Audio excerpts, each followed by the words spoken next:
19 minutes was delivered to the Congress for discussion and development and determination whether impeachment was appropriate. And then articles of impeachment were then brought to the floor of the House, where some were... What you're looking at right there, folks, is a blatant display of the intentional attack on the structure and formation of our procedural methods and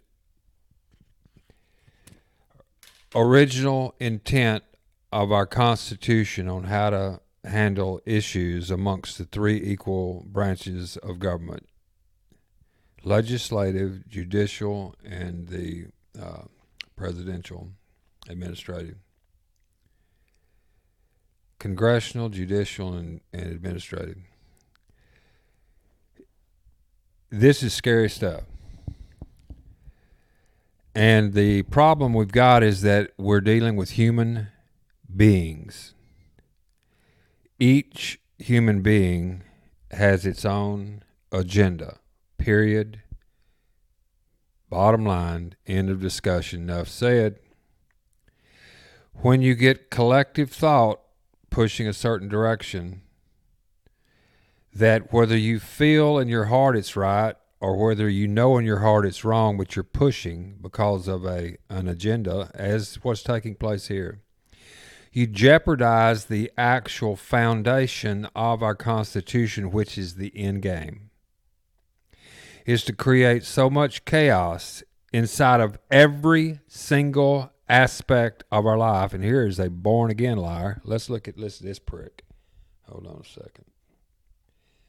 Go. Where is their volume? Anyway. See if I can find the damn volume. Move it up a little bit. There it is.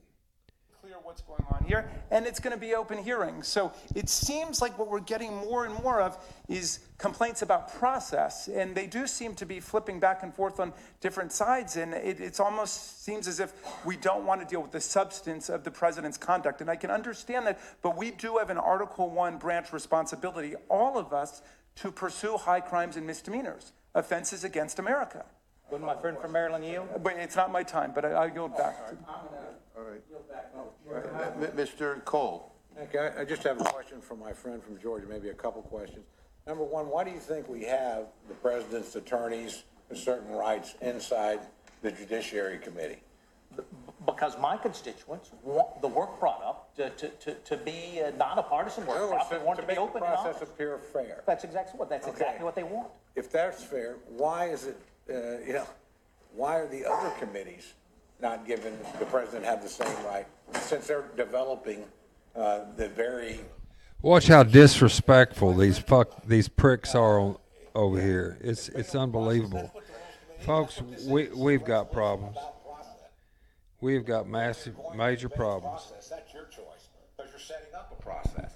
So, please, no more complaints about debating about process when that's what the resolution is. It sets forward a process. But to my friend, again, you think it's going to strike your constituents as being unfair that in multiple committees, pursuing the president will not have an attorney, will not have any sorts of rights? Well, in many cases, they can be held in secret.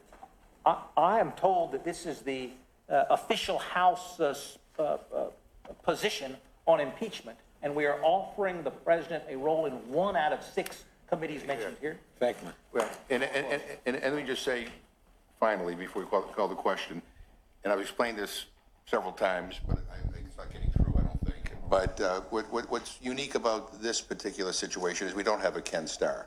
We don't have a special prosecutor building the case, right? These committees are building the case. It will be turned over to the Judiciary Committee. The president has been afforded all kinds of rights before the Judiciary Committee. This is a fair process, and it is an open... What they're trying to do, just to give you an idea if you're confused, is they're trying to circumvent or change the rules of the procedural process on how to investigate a precedent for high crimes and misdemeanors. Have any of you people seen anything that Trump has done that is illegal, high crimes, or a damn misdemeanor? None. What about our boys Biden? What about our girl Hillary? That Debbie Schultz Watcherman, whatever her name is, from Florida, she needs to be wearing orange this afternoon. I've never seen a more of a reptilian-looking being than Debbie Wasserman Schultz, or whatever her name is. These people know that if truth be known and the rule of law holds strong, they're swinging. Some of them literally from a yardarm. That's no joke. We need to wake up and get on the right side. If you are over the age of 18, your life is in peril with this right here. This is going to affect you in the future. All this crazy stuff that they're doing now, they play 7 generations damn near in advance, is what the originators of this scheme came up with. It's nothing more than a Ponzi scheme. They don't care about anything going on in the country. What they care about is controlling that country's currency, which is controlling you. What is currency? Currency is nothing more than a storehouse of your blood, sweat, and tears. So when they control the currency, they control every aspect of your life if you're using that worthless paper fiat money, which happens to be have happened to be wormed in to where they've got 183 or 212 countries around the world that they've connived into using the U.S. dollar as its reserve currency. All of those countries are under the control of one centralized thumb, if you will. This is very dangerous, and we need to all band together of coherent thought. And when you have coherent thought of multiple of people, it's called the 100 monkey theory. You reach a critical mass, you can flip the dynamic of that society, period, end of discussion, and that's what we're looking to do. You need to get an education. You need to subscribe to this channel right here. We'll be launching a platform like Facebook or Twitter to where you can support your people directly, penny, nickel, dime, quarter. No fees. You can post something up on the Rabbit Hole Herald when we get it up. If it's of value, you might have 1 million people throw you a penny. Think about it. Jedi 1, Ramblin' Randy, we down.